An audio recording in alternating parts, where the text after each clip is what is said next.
কারণে সাহাবারা যদি দুটো ঈদ মানাতে পারে, দুটো খুশি মানাতে পারে, আল্লাহ কোরআনের মধ্যে জানিয়ে দেয়, লাউ আনজালনা হাযাল কুরআনা আলা জাবালিন লারাআইতাহু খাশিয়াম মুতাসাদ্দিকাম মিন খাশিয়াতিল্লাহ। আমি আল্লাহ যদি কোরআনটাকে একটা পাহাড়ের উপরে অবতীর্ণ করতাম, একটা পাহাড়ের উপরে নাযিল করতাম, পাহাড়টা ধূলিসাৎ হয়ে যেত, চূর্ণ বিচূর্ণ হয়ে যেত। আমি আল্লাহ এই কোরআনটাকে তাবারাকাল্লাযী নাযালাল ফুরকান আলা আবদিহি, আমার বান্দা মুস্তাফার উপরে নাযিল করেছি। একটা কোরআনের আয়াত নাযিল হওয়ার কারণে যদি সাহাবারা দুটো ঈদ মানাতে পারে, গোটা কোরআন যে মুস্তাফার উপরে নাযিল হয়েছে, সেই নবী সেই রাসূল যে মাসটার মধ্যে, যে দিনটার মধ্যে দুনিয়াতে আগমন করেছে, সেই মাসে সেই দিনে কি উম্মতে মুহাম্মাদি আনন্দ করতে পারে না?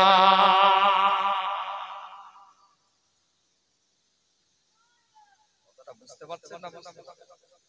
এত কোট টু কোট আলোচনা কেন বসেছেন এখানে? যদি জিজ্ঞেস করে আপনাকে কি বলবেন? না, আমার নবীর আগমনকে কেন্দ্র করে ঈদুল নবী আটকে যাবে, শব্দটা প্রথমে বলতে পারবেন না, কথা ঠিক না। তারপরে আরে ঈদে মিলাদুন নবী, হ্যাঁ হ্যাঁ ঈদে মিলাদুন নবী, এখন ঘুরিয়ে যদি বলে তো ফেসবুকে দেখছিলাম নাজায়েজ বলছে, সোশ্যাল মিডিয়ায় বক্তব্য দিচ্ছিল, আপনার ঠান্ডা ঘরের মধ্যে বসে বললো বেদাত চলে না, সাহাবারা করেন, তাবিঈরা করেন, সে নতুন করে পেয়েছে, সব কাজ করা ঠিক না, হারাম, ফতোয়া দিয়েছে, তোরা করছিস কেন? বিয়ে বলে উত্তর দিবেন। আমার কথাটা কিছু বুঝতে পারছেন না? বুঝতে পারেন? প্যাকেজিং আলোচনা নিতে হবে। একটা ঘটনা, হালিমা মায়ের কোলে আমার রাসূল এসেছে, ওদিকে ঘটনা আমেনা মায়ের কোলে আমার হুজুর ঘুরেছে, এই ঘটনা শুনেছেন আলহামদুলিল্লাহ, আরো শুনবেন, ইবাদতের সওয়াব হবে। কিন্তু আজ আমরা যে জায়গায়, যে পরিস্থিতিতে, যে সিচুয়েশনে দাঁড়িয়ে গিয়েছি, আপনার ঈদে মিলাদুন নবী, আপনার বিশ্ব নবী দিবস, আপনার জাশ্নে ঈদে মিলাদুন নবী পালন করাটা কি, এটা প্রশ্ন চিহ্ন দাঁড়িয়ে গেছে।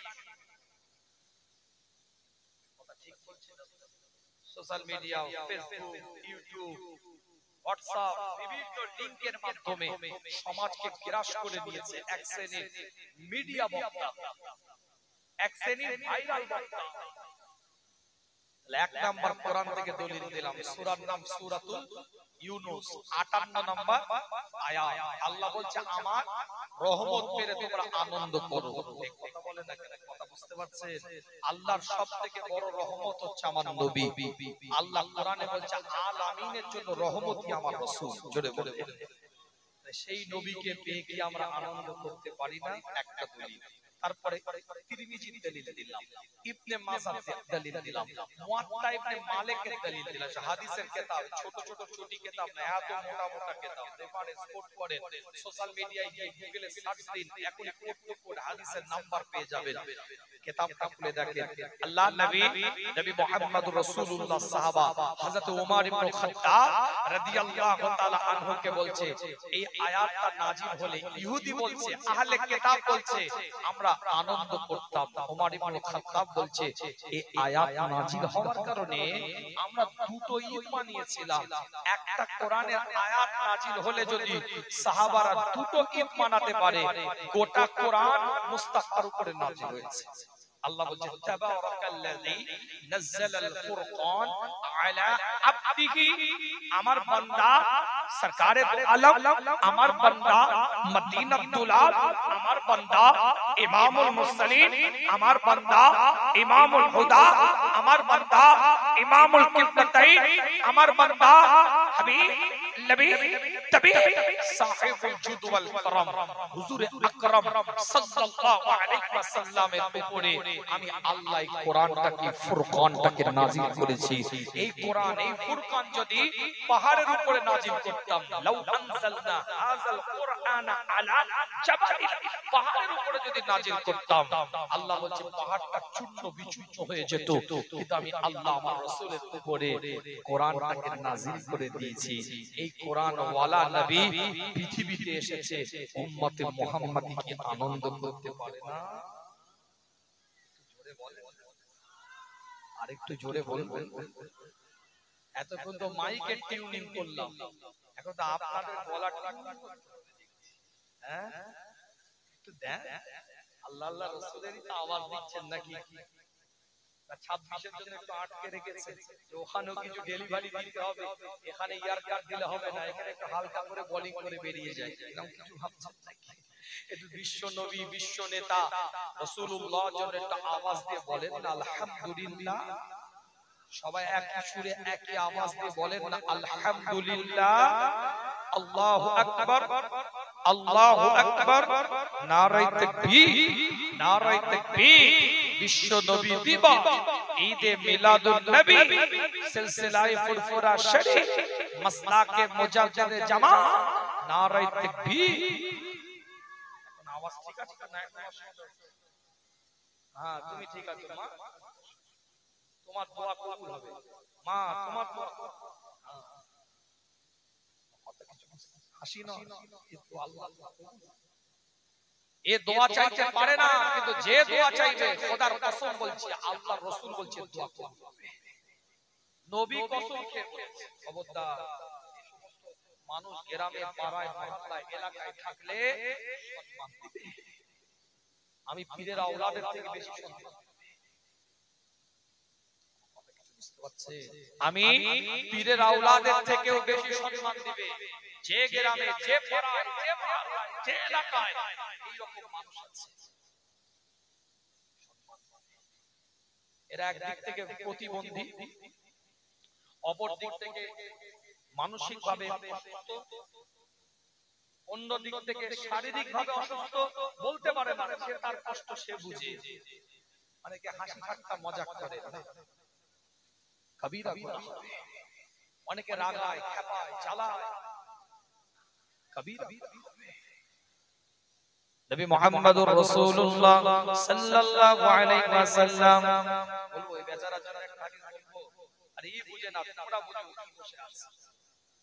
আরে ও বেচারা বুঝে না, তোমরা বুঝো কি বসে আছে।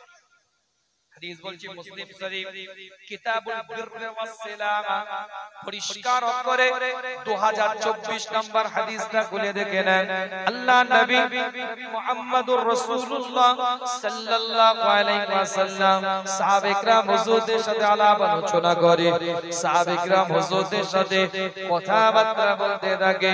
নবী মুহাম্মদুর রাসূলুল্লাহ সাল্লাল্লাহু আলাইহি ওয়াসাল্লাম জানিয়ে দেয়, তোমাদের বাড়ির সামনে এই ভাষা হাদিসের কিতাবুল বিরর ওয়াস সিলা মুসলিম শরীফ 2024 নম্বর হাদিস। কোন আলেমের মাজাল নাই হাদিসটাকে কেটে দিবে।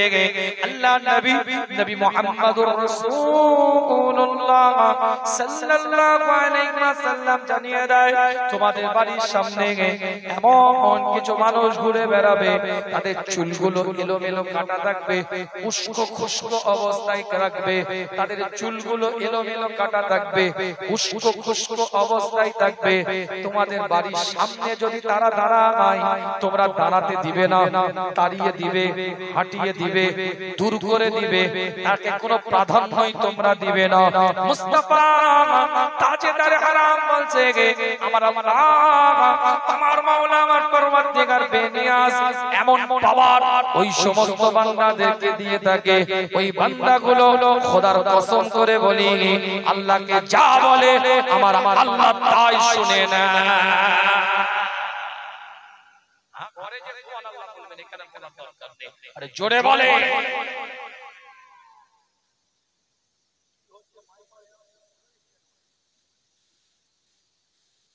সংক্ষিপ্ত আলোচনা আপনাদের খেদমতে দলিল দিচ্ছি, একটার পর একটা আলোচনা আপনাদের খেদমতে।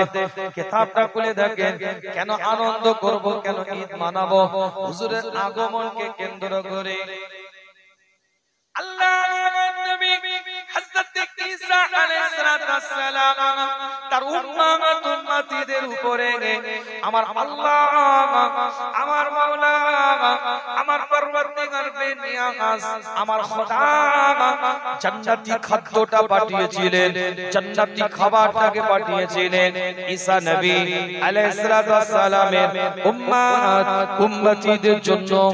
আল্লাহ পাক জান্নাতি খাদ্য পাঠায়, জান্নাতি খাবার পাঠায়। ঈসা আলাইহিস সালাতু ওয়াস সালামের উম্মত উম্মতিরা জান্নাতি খাদ্যটা পাওয়ার পরে, জান্নাতি খাবারটা পাওয়ার পরে, হাদিস বলছি কোন চটি কিতাবের গল্প নয়, ডাইরেক্ট কোরআনের মধ্যে এসেছে, সূরা মাইদার মধ্যে পরিষ্কার আল্লাহ পাক নাযিল করে দিয়েছে। ঈসা নবী আলাইহিস সালাতু ওয়াস সালামের উম্মত উম্মতিরা যখন ওই জান্নাতি খাদ্যটা পেয়ে যায়, জান্নাতি খাদ্য পাওয়ার পরে ঈসা আলাইহিস সালাতু ওয়াস সালামের উম্মত উম্মতিরা আনন্দ করতে থাকে, খুশি মানাতে থাকে। আল্লাহ পাক সঙ্গে সঙ্গে ঈসা নবীর উম্মত উম্মতিদেরকে জান্নাতি খাদ্য দিয়েছে, তারা আনন্দ করে, তারা খুশি মানাতে থাকে।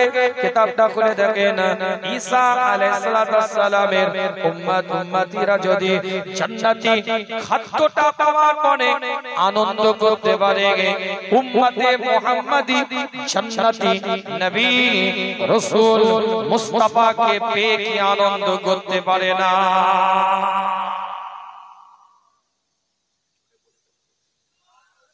সবাই মিলে একসাথে একটু বলা যাবে না সুবহানাল্লাহ? কিন্তু আনন্দটা কেমন হবে?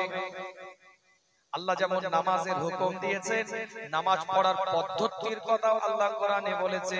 আকিমুস সালাহ বলে ছেড়ে দেন না, ইন্নাস সালাতা তানহা আনিল ফাহশাই ওয়াল মুনকার, এই আয়াত শুধু নাযিল করে ছেড়ে দেন নাই, আল্লাহ নামাজ পড়ার হুকুম যেমন দিয়েছে, নামাজ পড়ার পদ্ধতিটাও আল্লাহ ডিক্লেয়ার করেছে।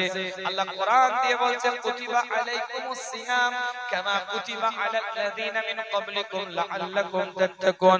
এক মাস তোমরা রোজা রাখো, এই রোজা রাখার হুকুম আল্লাহ দিয়েছে, কিন্তু রোজা রাখার পদ্ধতিটাও আল্লাহ জানিয়ে দিয়েছে। আল্লাহ যাকাত দেওয়ার হুকুম দিয়েছে, সবাইকে যাকাত দিতে হবে না, সাহেবে নিসাব যে হবে এটা ইবাদতে মালি অর্থ সম্পর্কিত ইবাদত, তারাই কেবলমাত্র যাকাত দিবে। হুকুম যেমন দিয়েছে, পদ্ধতির কথাও আল্লাহ পাক জানিয়ে দিয়েছে। হজ করার নির্দেশ আল্লাহ দিয়েছে, হজ করার পদ্ধতিটাও আল্লাহ পাক জানিয়ে দিয়েছে। নিশ্চয়ই তাহলে আল্লাহ নবী সরকারে তো আলম মদিনাতুল দুলাল ইমামুল মুরসালিন ইমামুল হুদা ইমামুল কিবলাতাইনের আগমনকে কেন্দ্র করে আল্লাহ যদি আনন্দ করার, খুশি মানাবার যদি অর্ডারটা আল্লাহ পাক দিয়ে রাখে, নিশ্চয়ই তাহলে আল্লাহ খুশি মানাবার পদ্ধতির কথাটাও ডিক্লেয়ার করেছে। কিতাবটা খুলে দেখেন, একটার পর একটা দলিলে যাব, কিন্তু ছোট্ট করে একটা দুঃখের কথা বলি। আজ ঈদে মিলাদুন নবীর নামে, জশ্নে ঈদে মিলাদুন নবীর নামে জশ্নে জুলুস বের হয়, রাস্তা দিয়ে ডিজে বাজে, বক্স বাজে, গান চলে, সিনেমার ডায়লগ চলে, ছেলে মেয়ে অবাধে ঝান্ডা নিয়ে লাফালাফি করে। নিজের চোখে দেখা কথা বলছি, জায়গার নাম বলে দিতে পারি, এতগুলো যে বসে আছে চোখ, ওরা শুনলে আবার মন খারাপ করবে, অসুবিধা কি? মন খারাপ করবে। বাগনান আমতা রোড, হাওড়া জেলা, নিজের চোখে দেখেছি। বাগনান আমতা রোডে নিজের চোখে দেখেছি। আমার মোবাইলটা থাকলে আমি দেখিয়ে দিতাম, ঠিক এইভাবে ভিডিও করেছিলাম। পুরো সিনেমার ডায়লগ চলছে, একদম এক বক্সের মধ্যে গান চলছে, বাজনা চলছে, এরা বড় ঝান্ডা লড়ছে। একটু আগে আমার গাড়িটা দাঁড় করিয়ে দিয়েছে, আমি জিজ্ঞেস করলাম কি হচ্ছে, সিভিক ভলেন্টিয়ারটা বলছে হুজুর ওইটা তো আপনাদেরই কি একটা বেরিয়েছে। আগে গিয়ে দেখছি, ও বাবা, আল্লাহকে হাজের নাজের জেনে বলছি, 27 দিন আগে এই ঠোঁটটা কাবাতে ছোঁয়া দিয়েছে, মিথ্যা কথা বলাচ্ছিল আমি নই। নিজের চোখে দেখেছি মদ্যপান করে ঠান্ডা নিয়ে নবীর নামে ঈদে মিলাদুন নবীর নাম দিয়ে জশ্নে জুলুস বের করে রাস্তার উপরে নোংরামি চলছে। কথাটা কি বুঝতে পারছেন? যদি বিশ্বাস না হয় এখন ইউটিউবে সার্চ দিয়ে দেখুন, দেখতে এরা বহু ইউটিউবে ভিডিও আছে। আজ দুঃখ লাগে। এ তো গেল যা গেল, আজ গ্রামে পাড়ায় মহল্লায় এলাকায় ঈদে মিলাদুন নবী, বিশ্ব নবী দিবস, জশ্নে ঈদে মিলাদুন নবী নাম দিয়ে কোরআনের মাহফিল, শরীয়তের মাহফিল, দ্বীনের মাহফিল, আল্লাহ আল্লাহ রাসূলের আলোচনা, নবীর তাজিমের উপরে কথাবার্তা, সরকারে কায়নাতের সম্মান ইজ্জত তাজিমের উপরে বক্তব্য। এই বক্তব্য এক জায়গায় চলে, রাস্তাঘাটে অবাধে ছেলে মেয়ে ঘোরাফেরা করে। গতকালকে দেখতে জাম্পিং নিয়ে এসেছে, জাম্পিং ভিতরে বাচ্চাদের ঢুকিয়ে দিচ্ছে, এরকম লাফাচ্ছে। 3 দিন আগে একটা জলসায় দেখছি পাম্প দিয়া বিরাট ফুলি এরকম রেখে দিয়েছে, এইভাবে ছেড়ে দিচ্ছে, বাচ্চারা এরকম লাফিয়ে নিচে পড়ে যাচ্ছে। এক জায়গায় ঈদে মিলাদুন নবী হচ্ছে, আর এক জায়গায় মেলার মতন কারবার হচ্ছে। আর এপাড়া ওপাড়া থেকে কিছু তো দুষ্টু ছেলে আছে, বাইক এভাবে র্যালি দেয়, ফোন নাম্বার নিয়ে চলছে, প্রেম চলছে, ভালোবাসা চলছে। বিশ্ব নবী দিবস এক জায়গায় পালন হচ্ছে, রাস্তার উপরে শরিয়াত বিরোধী, দ্বীন বিরোধী, ইসলাম বিরোধী, কোরআন বিরোধী, নবী তরিকা বিরোধী কর্মের সাথে মানুষ লিপ্ত আছে। না না, শরিয়াত কোনদিন ছেড়ে দেবে না। ইসলাম তোমাকে যেমন পালন করার নির্দেশ দিয়েছে, তোমাকে পদ্ধতিও ইসলাম শিখিয়েছে। কথা ঠিক বলছি? এই কথা বলেন এদিকে, আমি যেটা বলছি শুনুন। উযু করার হুকুম ইসলাম দিয়েছে না দেয় না? কথা বলছেন না কেন? কি অসুবিধা হচ্ছে নাকি? ডাক্তার যখন এসেছেন, নিয়ে এসেছেন প্রেসক্রিপশন, আমি দেব, ওষুধ খাবেন কি খাবেন না আপনার ব্যাপার। ডাক্তার যখন এনেছেন প্রেসক্রিপশন আমি দেব, রোগ যখন ধরা পড়বে আমি ট্রিটমেন্ট করব। আপনার ট্রিটমেন্ট অনুযায়ী চলবেন কি চলবেন না সেটা আপনার ব্যাপার। যখন প্রেসার মেশিনটা লাগিয়ে দেখবো 110 বা 190 প্রেসার, আমি বললে আপনার মুখটা বাংলার পাঠ হলে হবে না, এটা আপনার রোগ ভিতরে আছে, আমি বলছি ধরা পড়েছে। কি ভাই কথা ঠিক বলছি? আল্লাহ পাক কবুল করেন, সকলে বলেন আমিন। নিয়ামতের দ্বারা পরিপূর্ণ করেন, সকলে বলেন আমিন। আল্লাহ উযু করার হুকুম দিয়েছে, উযু করার পদ্ধতির কথা বলেছে না? খালি হুকুম দিয়ে দিয়েছে উযু করো, 4টে অঙ্গ প্রত্যঙ্গ ধোয়া ফরজ, আল্লাহ কোরআন দিয়ে বলেছে। কত পরিমাণ ধুবেন সেটাও বলেছে, কতটুকু তোমাকে আদায় করতে হবে ফরজটা, ধুতে হবে কতটা নির্দেশ দিয়েছে। আনন্দ করার হুকুম যখন এসেছে, আনন্দ করার পদ্ধতিটাও ইসলাম শিক্ষা দিয়েছে। আপনার আমার অভিরুচি অভিব্যক্তিতে আনন্দ চলবে না। ফুচকার দোকানে ফুচকা খাবো, ছেলে মেয়ে গল্প করব, টুকটুক করে মহিলা প্যান্ডেলে উনি চলে যাবে, টুকটুক করে মহিলা পুরুষ প্যান্ডেলে ইনি এসে বসে যাবে, মাহফিলের শেষ হওয়ার 10 মিনিট আগে এসে বসে তাওয়ারুক দিয়ে চলে যাবে। না না, এটা ঈদে মিলাদুন নবীর আদর্শের মধ্যে পড়ে না।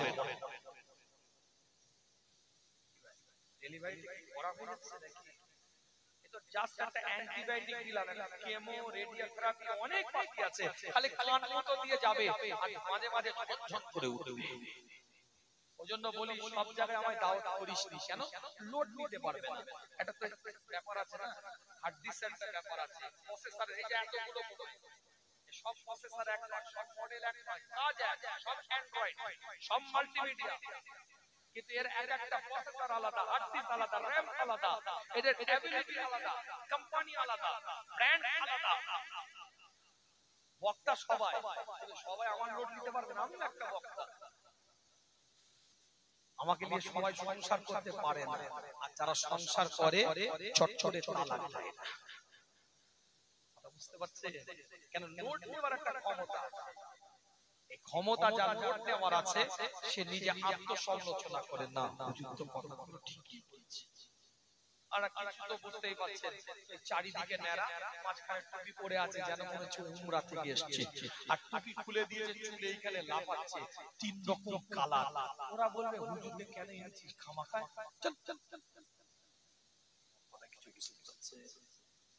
আদর্শ যখন হুকুম এসেছে, আল্লাহ অর্ডারও দিয়েছে। এখানে জলসা চলছে, মাথার উপরে পাবজি খেলছে, ফ্রি ফায়ার খেলছে, ড্রিম ইলেভেন খেলছে, রামি সার্কেল খেলছে, বহু যুবক এরকম দেখা যায়।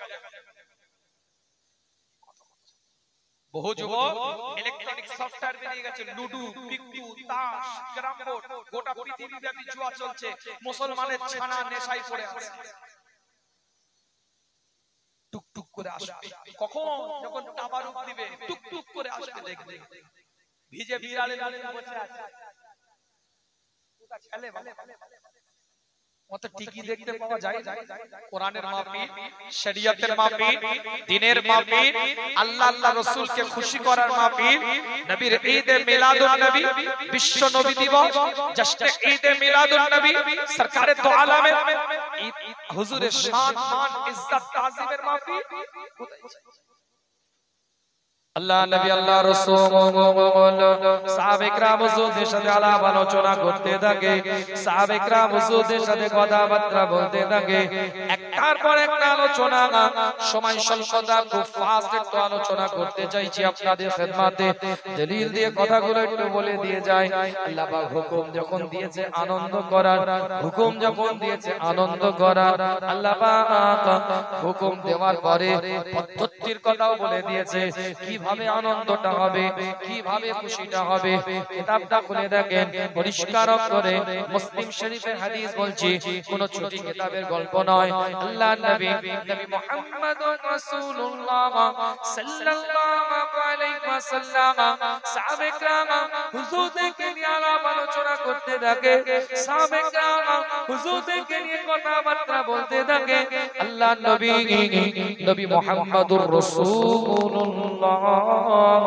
সাল্লাল্লাহু আলাইহি ওয়াসাল্লামের দরবারে সাহাবায়ে کرام হুজুররা জিজ্ঞাসা করে ইয়া রাসূলুল্লাহ ইয়া হাবিবাল্লাহ হুজুর আপনি প্রত্যেকটা সোমবারের দিনে রোজা রাখেন কেন প্রত্যেক সোমবারে আপনি সিয়াম পালন করেন কেন আপনি রোজা আদায় করেন কেন আল্লাহর নবী নবী মুহাম্মদুর রাসূলুল্লাহ সাল্লাল্লাহু আলাইহি ওয়াসাল্লাম জানিয়ে দেয় আমি সোমবারের দিনে জন্মগ্রহণ করেছি আল্লাহ পাক আমাকে সোমবারের দিনে দুনিয়ার মধ্যে পাঠিয়েছে আমি নবী আমার আগমন দুনিয়ার মধ্যে জন্ম হয়েছে সোমবারে তাই আমি নবী আল্লাহর দরবারে শুকরিয়া দান নিজের জন্মের আনন্দে সোমবারের দিনে সিয়ামটা আদায় করতে থাকি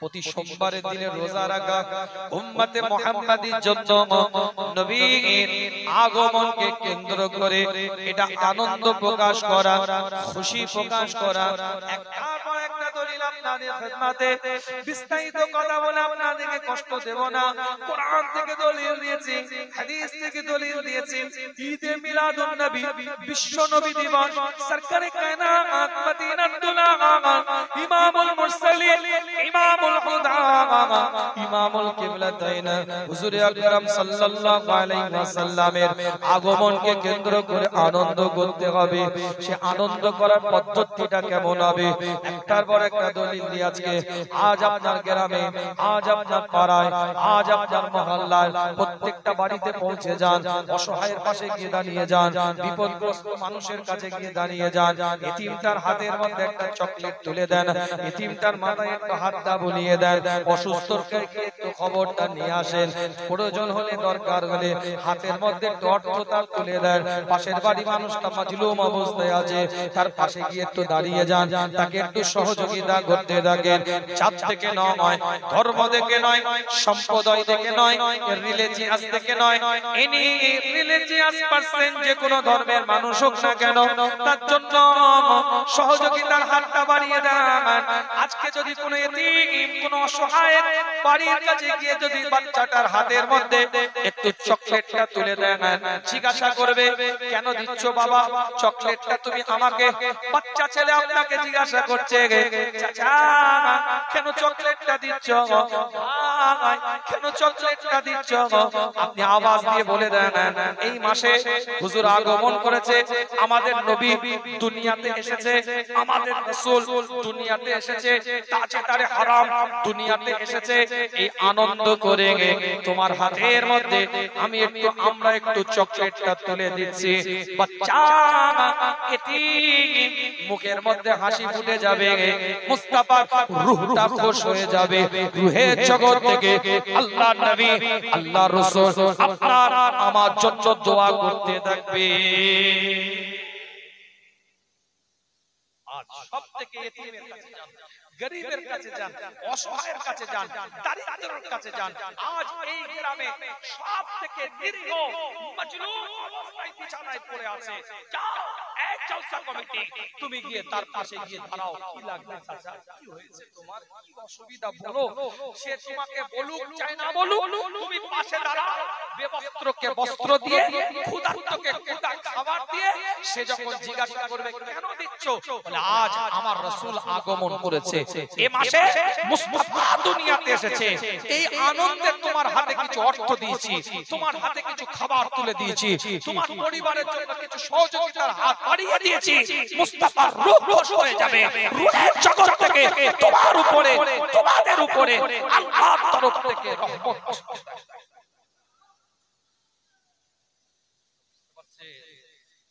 চাঁদ থেকে নয়, ধর্ম থেকে নয়, টুপিওয়ালা, দাড়িওয়ালা, জুব্বাওয়ালা, পাগড়িওয়ালা, নামাজি, পরেশগার, জিকিরকারী, ফিকিরকারী এর মধ্যে সীমাবদ্ধ নয়। যে কোনো ধর্মের মানুষ সে, বিপদগ্রস্ত সে, পাশে দাঁড়াও তার। কোরআন বলছে, আমি বলিনি, শুনেন তাহলে কোরআন বলছে। সূরার নাম সূরাতুল আরাফ, ৭ নম্বর সূরা, ১৫৮ নম্বর আয়াতটা খুলে দেখেন, পরিষ্কার আল্লাহ নবী মুহাম্মদুর রাসূলুল্লাহ সাল্লাল্লাহু আলাইহি ওয়াসাল্লামের উপরে আল্লাহ পাক কোরআনটাকে নাযিল করে দেয়। কুল ইয়া আইয়ুহান নাস ইন্নী রাসূলুল্লাহ ইলাইকুম জামিআ। আল্লাহ কোরআন দিয়ে জানিয়ে দেয়, পরিষ্কার করে লেখা আছে, নবী আপনি মানুষকে জানিয়ে দেন, আপনি মানুষকে বলে দেন, আপনি মানুষকে ডিক্লেয়ার করে দেন, আপনি মানুষকে মেসেজটা ড্রপ করে দেন, আপনি মানুষকে শুনিয়ে দেন, ইন্নী রাসূলুল্লাহ। আপনি সেলফ ইন্ট্রোডিউসটা করেন, আপনি নিজের পরিচয়টা আপনি নিজে দিন, আপনি নবী, আপনি রাসূল, আপনি পয়গম্বর, ইলাইকুম জামিআ। আমি আল্লাহ আপনাকে সর্বজনীন করে সকলের জন্য আমি আল্লাহ আপনাকে নবী করে, রাসূল করে, পয়গম্বর করে দুনিয়াতে পাঠিয়ে দিলাম। সূরার নাম সূরাতুস সাবা, 28 নম্বর সূরা, 34 নম্বর আয়াতটা খুলে দেখেন, ওয়া মা আরসালনাকা ইল্লা কাফাতুল লিন্নাস। আল্লাহ কোরআন দিয়ে জানিয়ে দেয়, নবী আপনাকে পৃথিবীর মধ্যে আমি পাঠালাম মানুষের জন্য। আল্লাহ জাতির কথা বলে নাই, ধর্মের কথা বলে নাই, সম্প্রদায়ের কথা বলে নাই, রিলিজিয়াসের কথা বলে নাই, সর্ব মানুষের জন্য আমি আল্লাহ যাদেরকে লাকাদ খালাকনাল ইনসানা ফি আহসানি তাকওয়িম, সূরা 3 এর 3 নম্বর আয়াতে আল্লাহ বলছে, সূরা বাকারার মধ্যে আল্লাহ বললেন, ইন্নী জাইলুন ফিল আরদি খলিফা, যাদেরকে আমি আল্লাহ আমার প্রতিনিধিত্ব করার জন্য পৃথিবীর মধ্যে উত্তম পরিকাঠামো দ্বারা সৃষ্টি করেছি, তাদের জন্য আপনাকে নবী, রাসূল, পয়গম্বর করে দুনিয়াতে পাঠিয়ে দিলাম। হুজুর আপনি এলান করে দেন, ডিক্লেয়ার দিয়ে দেন, আজ উম্মতে মুহাম্মাদি তাদের পাশে দাঁড়াতে হবে, উম্মতে মুহাম্মাদি তাদের সাথে ভালো ব্যবহার করতে হবে, উম্মতে মুহাম্মাদি মানুষের সাথে ভালো ব্যবহার করতে হবে, সৎ আচরণ করতে হবে। এটা ঈমানি দায়িত্ব, এটা ঈমানি কর্তব্য। কিতাবটা খুলে দেখেন, আল্লাহ নবী মুহাম্মদুর রাসূলুল্লাহ সাল্লাল্লাহু আলাইহি ওয়াসাল্লামের বারগায়ে সাহাবে کرام হুজুররা যুদ্ধের ময়দান থেকে ফিরে এসেছে। কুফার মক্কাদের সাথে লড়াই, ইসলামের দুশমনদের সাথে লড়াই, শরীয়তের দুশমনদের সাথে লড়াই। আল্লাহ নবী আল্লাহর রাসূলের দরবারে এই সাহাবে کرام হুজুররা যখন জয়ী হয়ে ফিরে আসে, যুদ্ধের ময়দানে যারা পরাজিত হয় তাদেরকে জিম্মি করে পাকড়াও করে নিয়ে আসে। কিতাবটা খুলে দেখেন, আল্লাহ নবী মুহাম্মদুর রাসূলুল্লাহ সাল্লাল্লাহু আলাইহি ওয়াসাল্লাম রাতের খাবার নেওয়ার জন্য অনুসন্ধানে বেরোলেন। রাতে কি খাবে, কি খাদ্য দেওয়া হবে এটা দেখতে হুজুর বেরোলেন। যাওয়ার পরে লক্ষ্য করে দেখে যে পরিমাণের আটা খামিরটা তৈরি করা হচ্ছে, ওই পরিমাণের আটার খামিরটা দিয়ে যদি রুটিটা তৈরি করা হয় আর সবারই মধ্যে যদি বন্টন করে দেওয়া হয়, কেউ পাবে কেউ পাবে না, কেউ ক্ষুধার্ত থাকবে কেউ খেতে পাবে। কেননা সীমিত পরিমাণের আটা, যে পরিমাণের আটার খামির দিয়ে রুটি তৈরি করে সম্পূর্ণ সবারই কাছে খাদ্যটা পৌঁছে দেওয়া যাবে না।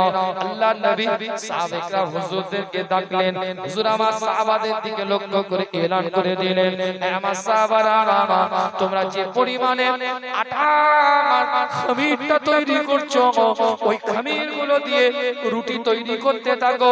আর রুটিগুলো যাদেরকে তোমরা জিম্মি করে যুদ্ধের ময়দান থেকে শত্রুপক্ষকে নিয়ে এসেছো, তাদেরকে রুটিগুলো দিয়ে দাও। তোমরা সারা রাত খাজুরকে কাটিয়ে দাও, কেননা তারা তোমাদের এতক্ষণ প্রতিদ্বন্দ্বী ছিল, লড়াইয়ের ময়দানে লড়াই করেছে, ফাইসালা হয়ে গিয়েছে, তোমরা জিতে গেছো, তারা হেরে গেছে। আজ আমি রাসূল জানিয়ে দিই, এখন যখন তাদেরকে তোমরা বাড়িতে নিয়ে এসেছো আর তারা তোমাদের প্রতিদ্বন্দ্বী নাই, শত্রু নাই, এখন তোমাদের মেহমান হয়ে গিয়েছে। আর মেহমানের সাথে উত্তম আচরণ করাটা ঈমানি দায়িত্ব হয়ে গিয়েছে। তাই রুটি তাদেরকে দিয়ে দাও, খাজুরগুলো তোমরা খেয়ে সারা রাত কাটিয়ে দাও। এটা ইসলাম, এটা দ্বীন, এটা শরিয়াত। আর কিছু গদি মিডিয়া, টিভি অ্যাঙ্কার ওই টিভি চ্যানেলের ঠান্ডা ঘর থেকে বসে সাম্প্রদায়িক কথা বলে বলে সাম্প্রদায়িক বীজ রোপণ করার প্রচেষ্টা চালিয়ে যাচ্ছে, ভারতের সম্প্রীতিকে নষ্ট করার প্রচেষ্টা চালাচ্ছে। কে টুপিওয়ালা, কে দাড়িওয়ালা, কে জুব্বাওয়ালা, কে লেবাসদারি কি একটা করেছে, সামগ্রিক মুসলমানের উপরে আঘাত দিয়ে আগুন তুলে কথা বলার অধিকার আমাকে কেউ দেয় না। সে আমার পোশাক আমি তো ব্যবহার করেছি, মেসির জার্সি পরলে কি মেসি হয়ে যাবে, মুসলমানের পোশাক পরলে কি মুসলমান হয়ে যাবে? সে আমার মুখোশ নিয়েছে। তাহলে কাশ্মীরের দিকে আসিফা নামক বোনটাকে একটা ধর্মীয় পোশাক পরিধান করে, একটা ধর্মীয় পোশাক পরিধান করে একটা ধর্মীয় উপাসনালয়ের মধ্যে তাকে গ্যাং রেপ করা হয়েছিল, তাকে গণধর্ষণ করা হয়েছিল, তার অঙ্গে রড দিয়ে তাকে মারা হয়েছিল।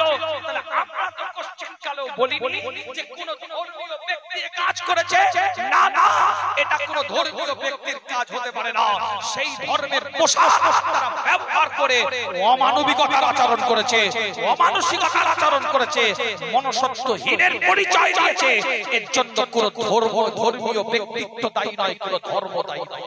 এগুলোর জন্য এই রকম অমানবিক আচরণকারী মানুষ দায়ী। বুঝতে পারছেন না? কি অনেক অনেক অনেক কথা বলে বেরিয়ে যাচ্ছে, একটু বেচারা বুঝে যাচ্ছে, আপনারা বুঝতে পারছেন। আল্লাহ পাক কবুল করেন, সকলে বলেন আমিন। আজ সুপ্রিম কোর্ট রায় দিয়েছে,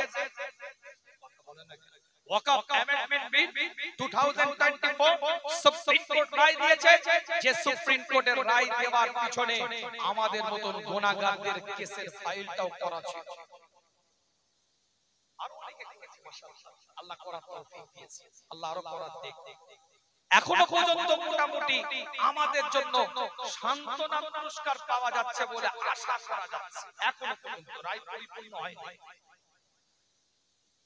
9,30,000 একর সম্পত্তি আমাদের। কুরআন বলছে লান তানালুল বিররা হাত্তা তুনফিকু মিম্মা তুহিব্বুন। তোমরা তোমাদের প্রিয় জিনিস থেকে আমি আল্লাহ আমার রাস্তায় যতক্ষণ দান না করতে পারো ততক্ষণ তোমরা আমার প্রিয় বান্দা হতে পারবে না। আমাদের পূর্বপুরুষ আমাদেরকে মাথা তুলে বাঁচাবার জন্য, আমাদের পরবর্তী প্রজন্ম মাথা তুলে যেন বাঁচতে পারে, এজন্য 9,30,000 একর সম্পত্তি, রক্ত পানি করা টাকাগুলো, অর্থ দিয়ে ইনকাম করা সম্পত্তিগুলোকে আল্লাহ আল্লাহর রাস্তায় ব্যয় করে গেছে। মসজিদ, মাদ্রাসা, মক্তব, লিল্লাহ বোর্ডিং, এতিমখানা, আপনার কি বলে খানকা, দরগা, কবরস্থান, বিভিন্ন চ্যারিটি পারপাসে যে কোনো প্রতিষ্ঠানে যে কোনো জায়গায় এই 9,30,000 একর সম্পত্তি তারা ব্যয় করে গিয়েছে পরবর্তী প্রজন্ম যেন মাথা তুলে দাঁড়াতে পারে। আজ কালা আইন, কালো থাবা এই সম্পত্তির উপরে পড়েছিল, কিন্তু আমাদের সুপ্রিম কোর্টের প্রতি আস্থা ভাজন ছিলাম ভারতীয় নাগরিক হিসাবে যে আমাদের রায় ইনশাআল্লাহ আমরা পাবো। এখনো কিন্তু পানি নামছে, আন্দোলন বন্ধ করলে হবে না। এখনো পানি নামছে, আন্দোলন চালিয়ে যেতে হবে। ওয়াকাফ ইস্যুর আন্দোলন চালিয়ে যেতে হবে। যে বা যারা যে অবস্থাতে ওয়াকাফ আন্দোলন করছে, সেটা রাজপথে হোক কিংবা সুপ্রিম কোর্টে আইনি লড়াইয়ের মাধ্যমে হোক, তাদের পক্ষে কথা বলাটা আমাদের ঈমানি দায়িত্ব। হয়তো তাদের ৫টা ৭টা মতামতের সাথে আমাদের মিল নাও থাকতে পারে, অন্যান্য চিন্তাধারার সাথে তাদের সাথে আমাদের মিল নাই, চিন্তাধারার সাথে চেতনার সাথে আমাদের মিল নাই, কিন্তু এই আইনের বিপক্ষে যারা লড়াই করছে তাদের পক্ষে থাকাটা আমাদের ঈমানি দায়িত্ব। একটা গ্রামে, একটা পাড়ায়, একটা মহল্লায়, একটা এলাকায় ৫টা রাজনৈতিক দলের নেতা কর্মী থাকবে, এটা স্বাভাবিক একটা গ্রামের সৌন্দর্য। যে যা অবস্থান থেকে তারা গণতান্ত্রিক প্রক্রিয়ায় তারা তাদের সাংবিধানিক রাইটে তাদের রাজনীতি করবে, পলিটিক্স করবে, যার পলিটিক্স যাকে ভালো লাগবে তার ঝান্ডার তলায় গিয়ে বসবে, এটা তাদের ব্যক্তিগত বিষয়। আমার বক্তব্য এখানে নয়, আমার বক্তব্য এই জায়গায় যে রাজনীতি দলের আপনি নেতা কর্মী হন না কেন, যে জার্সিটাই আপনি পরিধান করেন না কেন, যে রংটাই আপনি রাজনৈতিক গায়ে লাগান না কেন, যে ঝান্ডাটাই আপনি রাজনৈতিক ভাবে নেন না কেন, সেটা আপনার সাংবিধানিক অধিকার, গণতান্ত্রিক অধিকার। আপনি আপনার অবস্থান থেকে আপনার অধিকারকে প্রয়োগ করছেন, কিন্তু মনে রাখবেন ওয়াকাফ ইস্যুতে ইনি এই দল, উনি ওই দল, সে এই দল, এই চিন্তা, এই চেতনা, এই ভাবনা আমাদের মাথায় না আসে। এই ইস্যু যখন আসবে, যে যার দল যে যার কাছে থাকবে, ঈমানের জায়গায়, শরীয়তের জায়গায়, দ্বীনের জায়গায়, কোরআনের জায়গায় এক প্ল্যাটফর্মে দাঁড়িয়ে প্রতিবাদের কণ্ঠ তৈরি করতে হবে। কথাটা কি ভুল হলো নাকি? আজ আপনার মসজিদে ৫টা রাজনৈতিক কর্মী নামাজ পড়বে, আলহামদুলিল্লাহ, যে যার অবস্থান থেকে সে রাজনীতি করে তার ব্যক্তিগত বিষয়, আমি সব জায়গায় কথা বলতে চাই না, কিন্তু আমার বক্তব্য ৫টা রাজনৈতিক দল যখন, কর্মী যখন ওখানে নামাজ পড়ছে, তারা তাদের ব্যক্তিগত পরিচয়টা মসজিদের বাইরে রেখে দিয়ে এসেছে।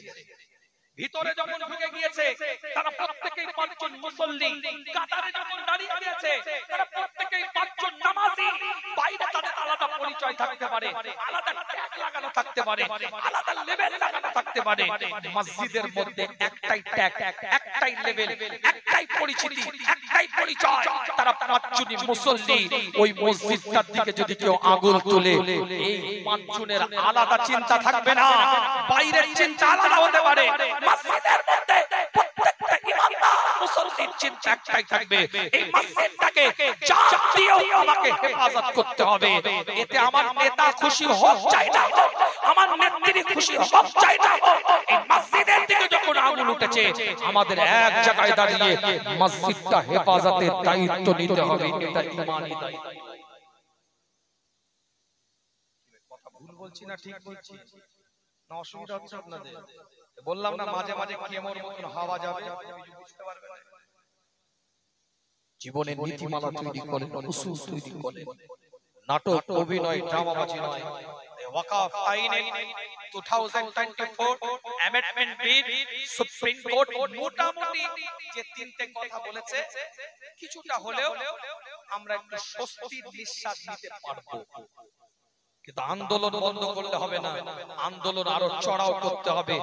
2% যদি পাঞ্জাবিরা আন্দোলন করে কৃষি বিল প্রত্যাহার করাতে বাধ্য করতে পারে, 22% ইমানদার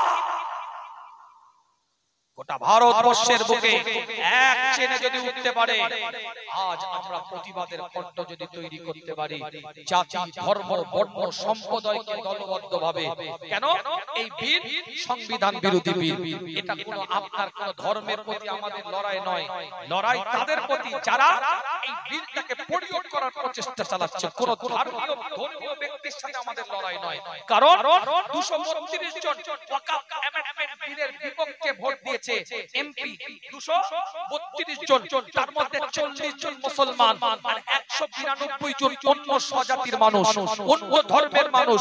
লড়াই যদি কোন ধর্মের সাথে আমাদের হতো তাহলে 40 জন ভোট দিত, 192 জন দিল কেন?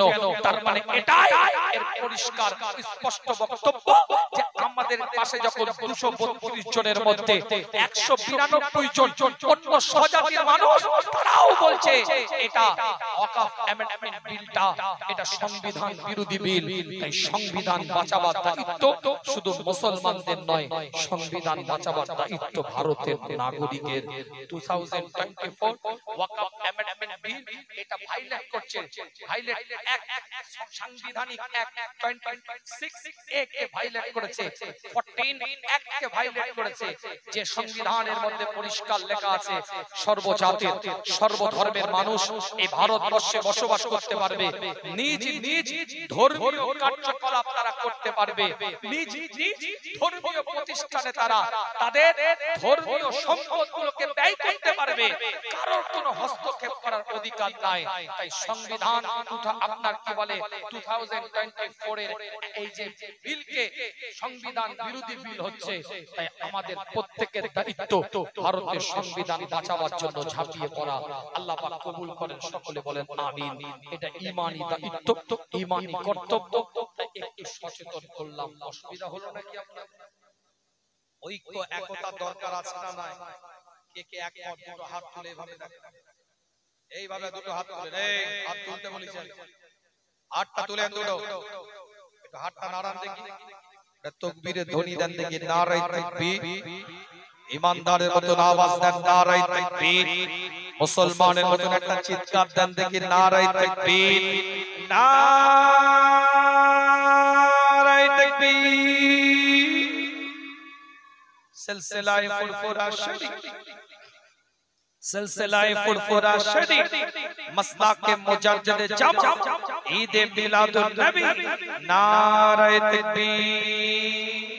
আল্লাহ নবী আল্লাহ রাসূল মাওলানা সাহাবে کرام হুজুরদের সাথে আলাপ আলোচনা করে, সাহাবে کرام হুজুরদের সাথে কথাবার্তা বলতে থাকে, একটার পর একটা দলিল আপনাদের খিদমতে দিয়ে যায়। আল্লাহ নবীর আগমনকে কেন্দ্র করে আজ আপনি আমি আনন্দ করব। এই আনন্দটা কেমন হবে এটাও পরিচয় দিয়েছে। কোন নবীর আগমনকে কেন্দ্র করে আনন্দ করব সেটাও বলেছি আপনাদেরকে, টুকটুক করে সেই আলোচনাটাকে আগিয়ে নিয়ে যাচ্ছি। কোন নবীর আগমনকে কেন্দ্র করে আনন্দ, কোন সরকারে কায়নাতের আগমনকে কেন্দ্র করে আনন্দ হবে, জানাকে আল্লাহ পাক মানুষের জন্য নবী করে পাঠিয়েছে, রাসূল করে পাঠিয়েছে, পয়গম্বর করে পাঠিয়েছে। আল্লাহ নবী নবী মুহাম্মদ রাসূলুল্লাহ সাল্লাল্লাহু আলাইহি ওয়াসাল্লামের দরবারে এক রাখাল বালক গিয়ে হুজুরের চেহারাটার দিকে তাকিয়ে থাকে, হুজুরের চেহারাটার দিকে তাকিয়ে থাকে। রাখাল বালকগুলোর দায়িত্ব হচ্ছে গৃহপালিত পশুগুলোকে চড়াবে, দুম্বাগুলোকে চড়াবে, মেষগুলোকে চড়াবে, ঘোড়া উটগুলোকে চড়াবে, সে দায়িত্ব নিয়ে আসে।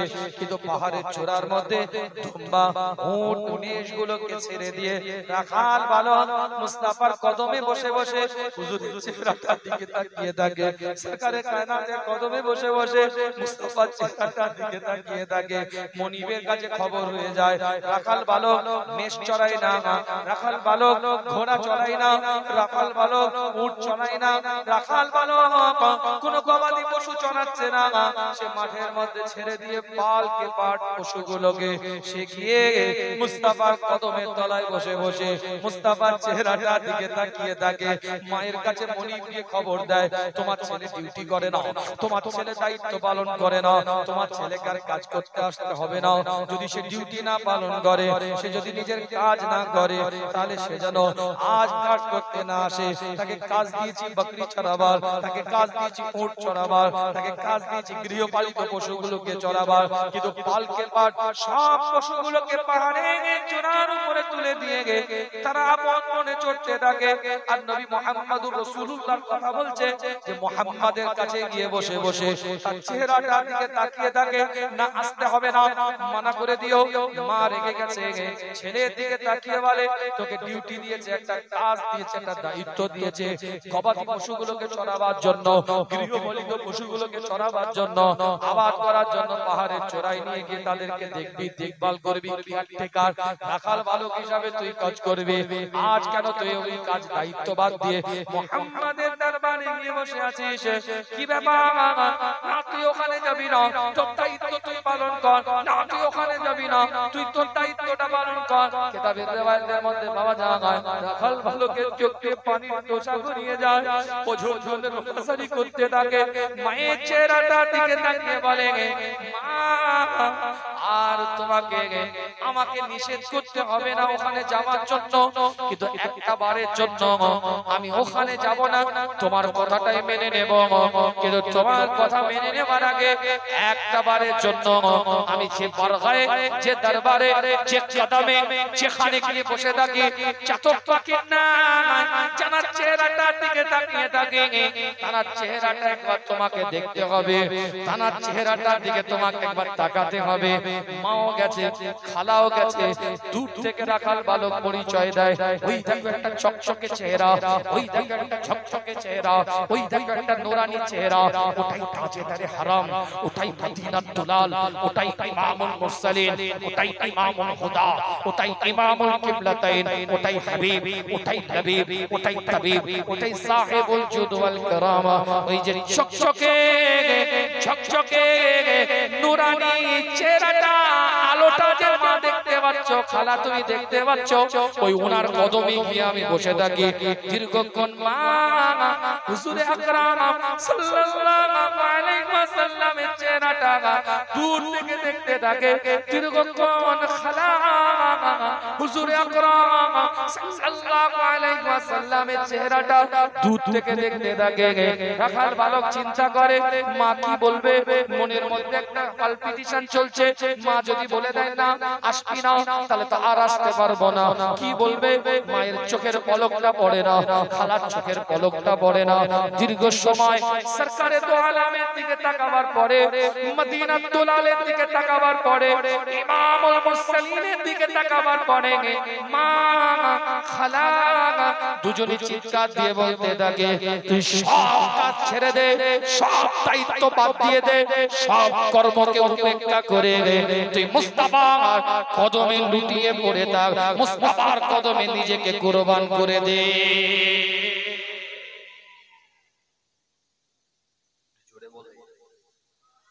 সাহাবে کرام হুজুররা বলে, আল্লাহর নবী যদি কোনো মুজিজা যদি কেউ নাও দেখতো, গাছ হেঁটে হেঁটে আগে এসেছে, এই মুজিজা হুজুর যদি না দেখাতেন, পাথর কলমা পড়তে আরম্ভ করেছে, এই মুজিজা হুজুর যদি নাও দেখাতেন, আল্লাহর নবী সাহাবারা বলে, হুজুরের চেহারাটা দিয়ে এত নূর, এত আলো, এত জ্যোতি চমকাতো, আল্লাহর নবী আল্লাহর রাসূলের চেহারা দেখে হাজার হাজার লাখ লাখ মানুষ ঈমানের কালমা পড়ে মুসলমান হয়ে যেত। কোন নবীর মিলাদে, কোন নবীর বিশ্ব নবী দিবসে, কোন নবীর শান মান ইজ্জত আর তাজিমের আলোচনার মাজলিসে বসেছি আপনি আমি, কোন নবীর আগমনকে কেন্দ্র করে আনন্দ করছি, খুশি মানাচ্ছি। একটার পর একটা দলিল দিয়ে যে আপনাদের খেদমতে কিতাবটা খুলে দেখেন, নবী মুহাম্মদুর রাসূলুল্লাহ সাল্লাল্লাহু আলাইহি ওয়াসাল্লাম রাস্তা দিয়ে হেঁটে হেঁটে যাচ্ছে টুকটুক করে, হঠাৎ করে একটা কাফেলা হুজুর দেখতে পেলেন। পেলেন সে কাফেলার মধ্যে একটা সুন্দর উট হুজুর লক্ষ্য করলেন, টুকটুক করে ওই কাফেলার কাছে গেলেন। কাফেলার মানুষগুলো একটু যাযাবর টাইপের মানুষ ছিল। 3 দিন এখানে থাকে, 3 দিন আর এক জায়গায় গিয়ে অবস্থান করে। আল্লাহর নবী উটটা দেখে পছন্দ হয়ে যায়, উটের দাম জিজ্ঞাসা করে। হুজুর বলে, তুমি যে পরিমাণের উটের দাম বলছো এতেই আমি নিতে রাজি আছি, কিন্তু তোমার উটটা নেওয়ার জন্য আমার কাছে এখন তো কোনো অর্থ নাই, আমি তো তোমাকে এখন অর্থটা দিতে পারছি না, আমি একটু পরে তোমাকে উটটা নিয়ে যাব, অর্থটা তখন তোমাকে পাঠিয়ে দেব। কিতাবের রিওয়ায়াতের মধ্যে পাওয়া যায় ওই ব্যক্তি উট বিক্রেতা বলতে থাকে, আপনি উটটা নিয়ে যান, আমরা এখানে কিছু সময় অবস্থান করব, আপনি আমাদের উটের বিনিময়ে অর্থটা দিয়ে যাবেন। কিতাবটা খুলে দেখেন আল্লাহর নবী নবী মুহাম্মদুর রাসূলুল্লাহ সাল্লাল্লাহু আলাইহি ওয়াসাল্লাম উট নিয়ে রওনা দিয়ে দিয়েছে। হুজুর আকরাম সাল্লাল্লাহু আলাইহি ওয়াসাল্লাম যে কাফেলার কাছ থেকে সুন্দর উটটা নিয়েছে, ওই কাফেলা সরদার ফিরে এসেছে। বিক্রেতার দিকে তাকিয়ে বলে, তুমি যে উটটা বিক্রি করলে ওই উটের বিনিময়ে অর্থটা কই? ওই উটের বিনিময়ে টাকাটা কোথায়? সে বলতে থাকে, আমি উটের বিনিময়ে টাকা নিইনি, সে উটটা নিয়ে গিয়েছে, আমাকে টাকাটা পৌঁছে দিবে। আমি তাকে বলেছি আপনি উট নিয়ে যান, আপনি টাকাটা আমাকে পৌঁছে দিয়ে দিবেন, পরবর্তীতে আপনি টাকাটা পাঠিয়ে দিবেন। উটের বিক্রেতাকে দিকে লক্ষ্য করে কাফেলার সরদার বলতে থাকে, তুমি কি তাকে চেনো? বলে না। আগে কি কোনোদিন দেখেছো? বলে না। তুমি কি তার গোত্র সম্পর্কে কিছু জানো? কবিলা সম্পর্কে কিছু জানো? বলে না, আমি আগেও কোনোদিন তাকে দেখি না, তার গোত্রটাও জানি না, তার কবিলাটাও জানি না। কাফেলার সরদার বলে, তাহলে কিসের ভিত্তিতে তুমি তার হাতে উটটা তুলে দিলে? কিসের জন্য তুমি এত সিরিয়াস তার হাতে উটটাকে উঠিয়ে দিলে যে তোমার হাতে অর্থটা সে ফিরিয়ে দিবে?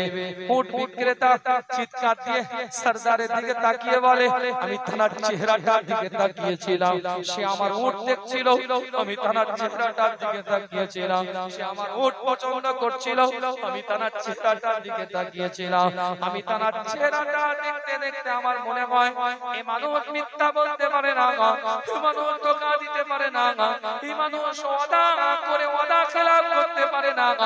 এই কথা শেষ হয় নাই, আল্লাহর নবী নবী মুহাম্মদুর রাসূলুল্লাহ সাল্লাল্লাহু আলাইহি ওয়াসাল্লামের একজন সাহাবা এসে উটের বিনিময়ে অর্থটা ওই ব্যক্তির হাতের মধ্যে তুলে দেয়, চিৎকার দিয়ে বলতে থাকে, এই দেখেন আপনার বিনিময়ের অর্থটা আমার কাছে পৌঁছে দিয়েছে।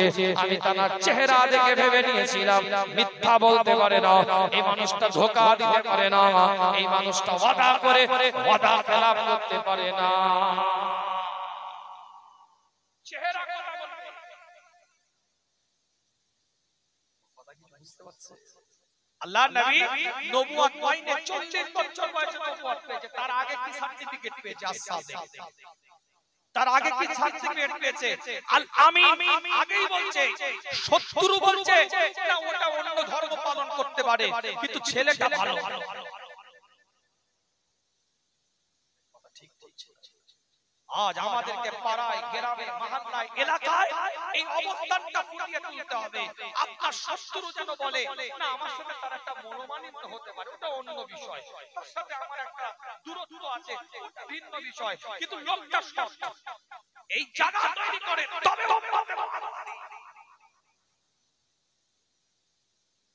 শত্রু যেন বলে না ছেলেটা ভালো, না মানুষটা ভালো, সৎ মানুষ, হ্যাঁ আমার সাথে একটা দূরত্ব আছে, ভিন্ন বিষয়, ওটা আলাদা বিষয়, কিন্তু মানুষ হিসাবে লোকটা ভালো। এই অবস্থান তৈরি করতে হবে। টুপি আছে, দাড়ি আছে, জুব্বা আছে, পাগড়ি আছে, আজকান আছে, আলখাল্লা আছে, নামাজ আছে, রোজা আছে, তাসবিহ আছে, জিকির আছে, ফিকির আছে, আমার ভাইয়ের সম্পত্তি জোর করে নিজের নামে রেকর্ড করা আছে। কত দেখবে, কত দেখবে, দাড়িও বড় হয়ে গেছে, টুপি মাথায় হয়ে গেছে, মসজিদের মুয়াজ্জিনের আগে চলে গেছে মুসল্লি, জিকির করছে আল্লাহ আল্লাহ আল্লাহ। খবর নিয়ে দেখে যাও, 30 বছর ব্যাকে চলে যাও, ক্ষমতা ছিল, পাওয়ার ছিল, আধিপত্য ছিল, লোকবল ছিল, জনবল ছিল, অর্থবল ছিল, সম্পদের বল ছিল, একটা দাদার খাওয়া পিছনে ছিল, সিনা 56 ইঞ্চি করে ঘুরে বেড়াচ্ছিল, ধরাকে সরা মনে করেছে, অপব্যবহার করেছে ক্ষমতাকে, মানুষকে জুলুম অত্যাচারে রেখে দিয়েছিল। বয়স বেড়ে গেছে, এমসিবি পড়ে গেছে, মিটারে কারেন্ট নেই, তার ফিউজে কারেন্ট পুড়ে গেছে, এখন তো অনেক কিছু রূপ দেখা যাবে।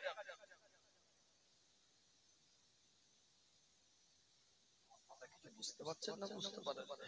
কদিন পরে মিনহা খালাকনাকুম ওয়া ফিহা নুঈদুকুম ওয়া মিনহা নুখরিজুকুম তারাতান উখরা। চাচা কাঁপছে, বলে হুজুর তাহলে কি পরিবর্তন হবে না? অবশ্যই পরিবর্তন হবে। পরিবর্তন হওয়ার জন্যই এই মাহফিল, পরিবর্তনের কথা বলানোর জন্যই তো আমাদের এনেছেন। আমিও পরিবর্তন হওয়ার চেষ্টা করব, আমরা পরিবর্তন হওয়ার চেষ্টা করব। হেদায়েতের মালিক আল্লাহ। তাহলে বলে হুজুর কি লাইনে আসবে না, রুটে আসবে না? অবশ্যই আসবে। যার কলজেটা কাঁদিয়েছো, যাকে দুঃখ দিয়েছো, যার উপরে অত্যাচার করেছো, যে অসহায়ের উপরে গলায় পা দিয়ে লড়েছো, ক্ষমতাকে যেখানে অপব্যবহার করেছো, যাও সেখানে গিয়ে ক্ষমা চাও। সে মাফ করলে আল্লাহ মাফ করবে। পরিবর্তনের রাস্তা ক্লিয়ার হবে। কি কথা ঠিক বলছি না ভুল বলছি? জীবনের নীতিমালা তৈরি করেন, উসুল তৈরি করেন, আদর্শ তৈরি করেন, আকাবির মানার চেষ্টা করেন। আমার আল্লাহ কবুল করে নিয়ে এক একটা বান্দাকে এখনো পর্যন্ত ওলি বানিয়ে দিবে। জোরে বলেন সুবহানাল্লাহ। জোরে বলা যাবে না? আরো আওয়াজ দিয়ে বলা যাবে না? কত বড় মর্যাদা! নবীর আদর্শটা নিন, রাসূলের আদর্শটাকে বুকের সাথে ছড়িয়ে নেন। এখান থেকে নিয়ে যান, আজকে আমি যা করব নবীর মতন করব, আর কিছু না। অতিরিক্ত কোনো আমল দরকার নেই। যা করবেন, আপনি হাসবেন, নবীর মতন হাসেন, ওটাই কি বাত? আপনি ব্যবসা করেন, দোকানে বসে আছেন, নকল নামাজ, আরে দোকানে বসে আছো, সৎ বিজনেস করো, লোককে ঠকিও না। যে মালটা, যে সম্পদটা, যেটুকু যেরকম পর্যায়ে সেই কোয়ালিটি বলে বেচা কেনা করো, ওই দোকানে বসে থাকাটাও ইবাদত। জোরে বলবেন। আপনি ডিউটি করেন, 8 ঘন্টা ডিউটি করা, কোন রকমে ফাঁকি মেরে 6 ঘন্টা করে চলে এলেন না, অত সহজ না। বড় বড় শিক্ষকরা মার খাবে, ভালো ভালো শিক্ষকরা আলেম মাওলানা হাফেজ মার খাবে। ডিউটি ঘড়ি ধরে ডিউটি করে চলে আসতে হবে। যে পরিমাণ ডিউটি করার জন্য তাকে নির্ধারিত মাইনে সিলেক্ট করা হয়েছে, সেই সময় পর্যন্ত তাকে সেই জায়গায় সময় দিতে হবে। কথা বুঝতে পারছেন? আল্লাহ পাক কবুল করেন, সকলে বলেন আমিন। নিয়ামতের দ্বারা পরিপূর্ণ করেন, সকলে বলেন আমিন। বিদায় নেব, আলোচনা আর বাড়াবো না। মূল পয়েন্ট, কেন ঈদে মিলাদুন নবী করব, বিশ্ব নবী দিবস করব, খুশি কেন মানাবো, কোন নবীর আগমনকে কেন্দ্র করে আজকে খুশি, একটার পর একটা আলোচনা করে গেছি আপনাদের খিদমতে। আল্লাহ নবী মুহাম্মদ রাসূলুল্লাহকে আনসারী সাহাবা একজন দাওয়াত করেছে। শেষ হাদিসটা বলে বিদায় নেব। হুজুর ঘরের মধ্যে প্রবেশ করতে গেছে, হাত দিয়ে আটকে দিয়েছে, হুজুর যাবেন না। এর বাড়িতে দুটো উট, দুটোই পাগল হয়ে গেছে। দুটো উট ছিল, দুটোই পাগল হয়ে গেছে, যাকে তাকে কামড়াচ্ছে। হুজুরকে আটকে দিয়েছে। তো সরো, আল্লাহর নবী আনসারী সাহাবার ঘরের মধ্যে প্রবেশ করেছে। হুজুরকে দেখে উট সালাম দিচ্ছে, আসসালাতু ওয়াসসালামু আলাইকা ইয়া রাসূলুল্লাহ, আসসালাতু ওয়াসসালামু আলাইকা ইয়া হাবিবাল্লাহ। হুজুরের কদমে সিজদায় পড়ে গেছে। আরেকটা উটের সামনে গেছে, হুজুরকে দেখে সালাম দিচ্ছে, আসসালাতু ওয়াসসালামু আলাইকা ইয়া রাসূলুল্লাহ, আসসালাতু ওয়াসসালামু আলাইকা ইয়া হাবিবাল্লাহ। হুজুরকে দেখে সিজদায় পড়ে গেছে। পাগলা উট নবীকে দেখে চিনতে ভুল করেনি, কিন্তু সুস্থ মানুষ এখনো নবীকে চিনতে পারে না। পরিবর্তন আমরা হব, পরিবর্তন হওয়ার জন্য মাহফিল, নবীর তরিকা নিয়ে আলোচনা করার জন্য এখানে আমাকে নিয়ে এসেছেন, আপনারা শুনতে বসে আছেন, কিন্তু পরিবর্তনের ছকে পরিবর্তন হতে হবে। কথা ঠিক বলছি না? কেউ যদি কোনো ভাইয়ের সাথে একটা সময় অবিচার করে ফেলে, পরবর্তীতে ওই ভাই যদি বেঁচে থাকে তাকে ডাকে, যদি ভাই মারা যায় ভাইটাকে ডাকে, তো চাচা আমি ভুল করেছি, তোর 2 কাঠা জায়গা আমি অতিরিক্ত নিয়ে নিয়েছি, কথা বুঝতে পারছেন? তোর 2 কাঠা জায়গা অতিরিক্ত নিয়ে নিয়েছি তোর বাপের, আমাকে ক্ষমা করে দে, আমাকে মাফ করে দে। আর যদি তার বিনিময়ে যদি নিতে চাস তাহলে আমাকে দিতে হবে। বর্তমান ভ্যালুয়েশন অনুযায়ী তাকে ওই অর্থটাকে ফিরিয়ে দেন, আল্লাহ সেও মাফ করে দিল, আল্লাহও মাফ করে দিবেন। জোরে বলে